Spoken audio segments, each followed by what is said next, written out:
Hi, this is Athena StarSeed, and this is Raising Reverence, and we are beyond our 40 days into the unknown, and I am here in the last hour of the sun, and this is my ritual to solar gaze, and I'm up to a count of 100. So you do 10 seconds every day, and you add 10 seconds, and basically all you do is you just gaze right at the sun. And so I say to the sun, I love you 100 times. I love you 1, I love you 2, I love you 3, I love you 4, I love you 5. And I say that 100 times to the sun, and then I drink the sun in. And it's almost like my third eye is looking out that portal of the sun. So I'm going to show it to you. See the sun? Imagine that's the third eye hole, and that is you looking through the inside of your third eye at the tiny you inside of your own body, mind, consciousness. And if you look to the other side of that, you'd see out of the front of my forehead. So I know that's like a little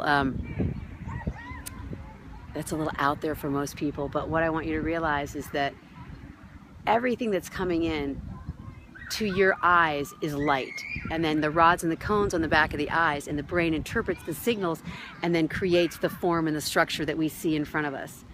But if you break it down into its finest form, it's all a light vibration, and that light actually is a frequency, and it turns into a sound. And so Michael Franti would know this, because he knows that there's a sound to sunshine. There's a sound to sunshine, and that's the truth, is the sun makes music, and the moon makes music, and the blades of grass make music, and you and I make music. And when we raise our reverence, the frequency of the sounds coming off of our body, mind, consciousness affect the environment around us. The trees,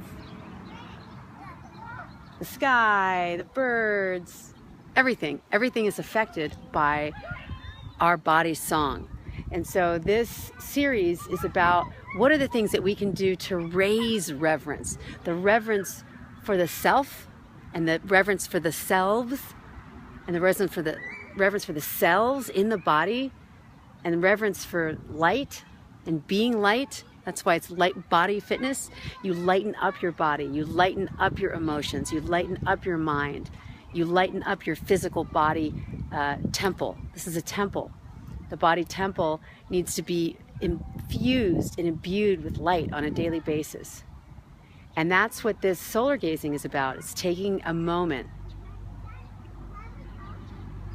out of your normal routine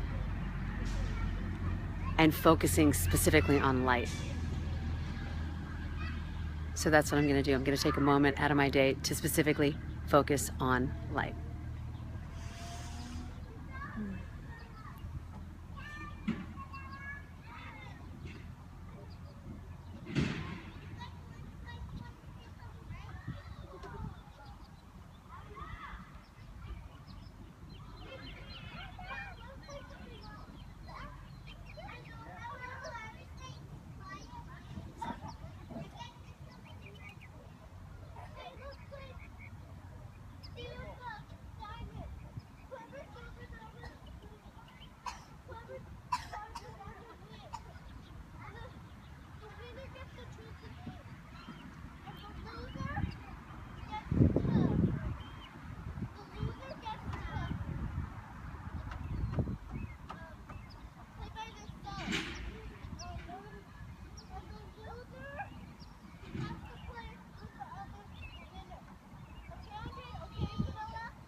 I had a miracle happen today.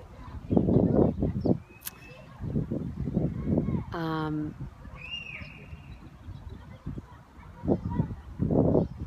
don't want to get too personal, but somebody contacted me that hasn't been in touch with me for a while. And I'll just say this, every morning when I do the Light Body Fitness boot camp, and it's not really a boot camp, but I'm from a boot camp background, so I call it a boot camp, but it's just a workout program.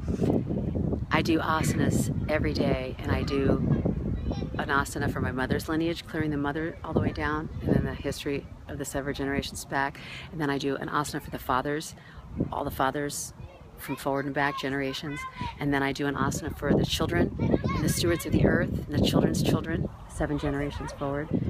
And then I do an asana for the angels and the angelics, the sages, the siddhars, the saints, the yogis, the avatars, the mahatmas, which means great.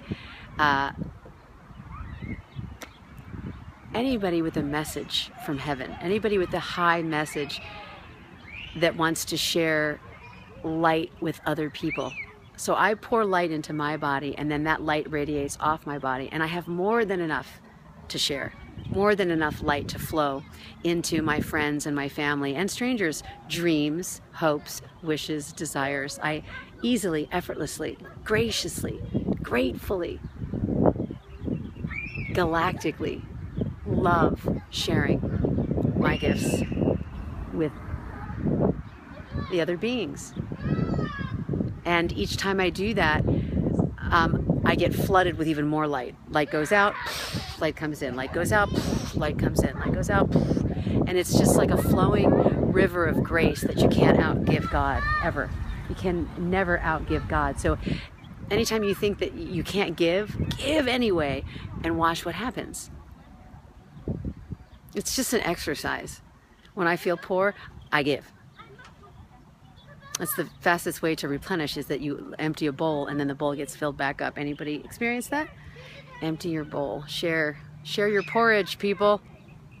Share your porridge.